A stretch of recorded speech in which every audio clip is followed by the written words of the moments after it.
Welcome to another episode of Joan Deserves a Musical, where I try to convince the world that the life of Joan of Arc should be portrayed as an animated musical, and I am trying to create that. But today I want to focus on talking more about the musical form and what music does in musicals. One thing I've said a few times, and something I think is really important, is music makes us feel emotions. And as a storytelling device, it's very powerful to be able to dictate the emotions your audience should be feeling. And I think for the story of Joan of Arc, this is going to be really important because she has moments in her story where she convinces people to do things that are pretty irrational.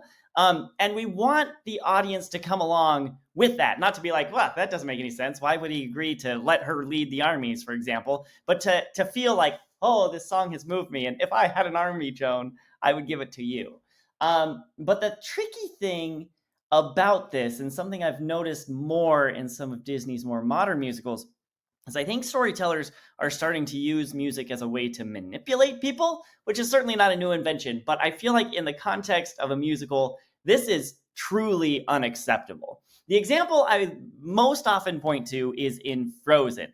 You have the song Love is an Open Door, which is probably my favorite Disney love song duet of all time. It's a great, catchy song. It's so cute. It's so fun. It makes us fall in love with the characters. And we are okay with them getting engaged after having just met, because this is a thing that happens in Disney musicals and other musicals. And I think Disney was trying to push back. There's a lot of dialogue in Frozen about how you can't, love at first sight isn't real. You can't know you love someone you just met. That sort of thing. And I'm fine with that. I'm not necessarily in favor of people getting engaged in real life after having just met someone. But the problem is that man turns out to be the villain. Spoiler, if you haven't seen Frozen, I just ruined it for you, but it's okay because it doesn't make any sense anyway. But the thing that is really difficult here is we see that song. It's a great song. There's no winking at the camera. There is no indication that this guy is a villain. And we come along with it emotionally, and we are now rooting for this couple. And so to have him turn out to be a villain is an act of betrayal. And on the one hand, it could be like, yeah, it's supposed to make you hate the villain. Brilliant. He broke your heart too. But it doesn't make me hate Prince Hans. It makes me hate the people who wrote the movie because they're the ones who betrayed me. He's not the one who betrayed me. And I think the thing I'm trying to get to here is the emotions people feel when they hear a song in a musical need to, in some sense, be honest to the story. That is, characters can't lie in a song they're singing. They could absolutely be winking at the camera and pulling people into a trap. This is a thing villains do. Very often, a villain song in a Disney movie will be a villain enacting their evil plan in one way or another. Poor Unfortunate Souls is one long lie, start to finish. Ursula is saying, I used to be a bad person, but now I'm a good person. I help unfortunate souls such as yourself. Don't you want to go get your prince? And we know, we can just tell she is lying. And we're thinking, Ariel, don't do it. Don't sign the contract, right? Similar thing happens in Friends on the Other Side in Princess and the Frog. And so that's fine. But in Frozen, there is no indication that he is a villain. And actually, I think the way to fix this isn't to change anything in the song. There is one crucial moment in Frozen that happens a little bit earlier. When Anna and Hans first meet each other, they kind of meet cute, right? Like we sort of get the sense this is a couple who's going to fall in love. And she accidentally, in one way or another, I forget, knocks him off the pier, or he falls off the pier. And she's walking away, and we get a shot of him coming up above the water, and he gives this wistful sigh. And this is, or smile. And this is not a smile Anna sees. This is a private moment between us, the viewers, and Hans, which means we should be getting a look at his true character. And if he had come up out of the water looking menacing and dark, and there had been like a dun dun dun kind of music, then our expectations would have been set up. Uh-oh, this guy's bad news. So the whole time during Love is an Open Door, we could have been gripping the edges of our seats being like, don't fall for it, Anna. It's a great song, but don't listen, right? But they didn't do that. They just lied to us beginning to end, and that's not okay. And I feel like there's a lot of things about Frozen. If you look at the way it was produced, lots of things went wrong. Lots of deadlines were crunched. And so I think the story didn't get all the passes it needed. Despite that, it has a lot of great music and it did really well. And Frozen 2, I think, was much better in a lot of ways. But the thing that really worries me is Wish. Wish just came out, and let's just lead with it was a crushing disappointment, right?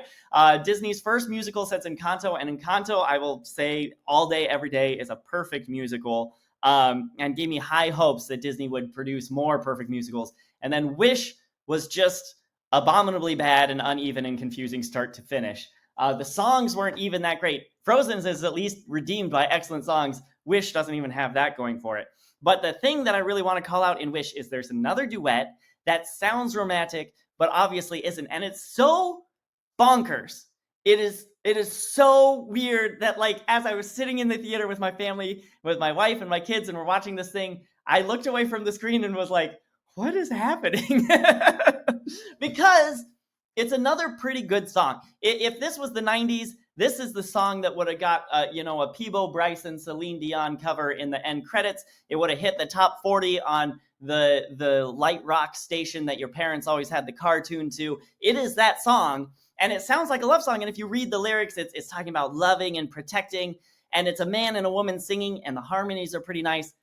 But they aren't singing to each other. They're not singing about each other. They are singing about these wishes that are in this whatever domed area. And we have some foreboding sense that this guy is going to be the villain, right? So in this moment, we know this is not a love song, and we know these characters are not going to fall in love, and we're pretty sure that's the bad guy and that she should run away.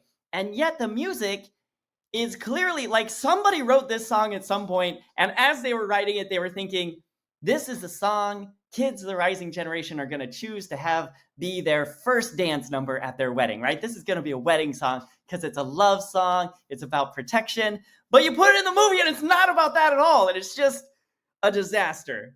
It's a complete disaster. And so this is very important as I think about the story of Joan of Arc, because there is no love story in the story of Joan of Arc. And yet there is this very strong and crucial relationship between Joan and Charles, the heir to the French throne, and they will sing a duet together. There is a moment where Joan meets Charles and is trying to convince him to put her in charge of the armies, and they had a closed-door meeting, just the two of them, and they never told anyone what they talked about. A couple of people said that Charles told them that when they asked, what did Joan say to you? His response was, she told me things that God alone knew. But we don't know specifically what that was, what that means. But anyway, after this meeting, Charles was okay with trusting Joan and giving her an army. And so that is a moment that I think has to be carried off in song for all the reasons I described at the beginning of this video, right? We want the audience to come along emotionally. We can't have a purely logical conversation where Joan of Arc lays out a pros and cons list and Charles says, yes, it makes sense to put a 17-year-old girl in charge of my failing armies against an inconquerable enemy, right? Like that's not what's going to happen. But if we have a song where she brings him along and wins him over, that could be really great. But we have to be very careful to make sure there are no romantic overtones, because that is not the story we're telling. And we have to just be honest about what's going on. And so I'm very interested to see how my songwriter will develop this particular number, because we've got a man singing and a woman singing, and it's probably going to be a fairly serious song, but we definitely don't want it to sound like A Whole New World, for example, or Can You Feel the Love Tonight, because that'll put the audience in the wrong emotional place. And as we saw in Wish, that just causes a confusing mess that nobody likes. And as we saw in Frozen, if we imply that there's going to be a love story when there isn't going to be one, then that just leads to disappointment. So it's a fine line to walk.